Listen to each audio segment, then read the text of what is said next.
మొన్న ఒక అబ్బాయి వాళ్ళ అమ్మ ఫోన్ లాక్కుందంటండి. ఫోన్ లాక్కుంటే కోపం వచ్చేసింది.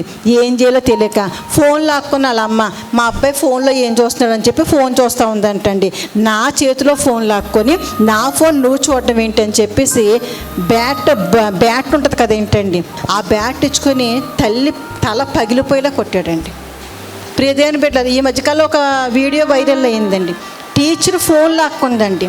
టీచర్ ఫోన్ లాక్కున్నందుకు ఆ టీచర్ని పచ్చి బూతులు తిట్టి, ఏంటి ఆడపిల్లండి, అంత దారుణంగా టీచర్ అండి.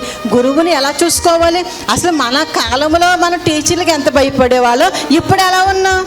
టీచర్ మీద తిరగబడిపోయే పిల్లలు లేకుండా లేరు, తల్లిదండ్రుల మీద తిరగబడిపోయే పిల్లలు లేకుండా లేరు.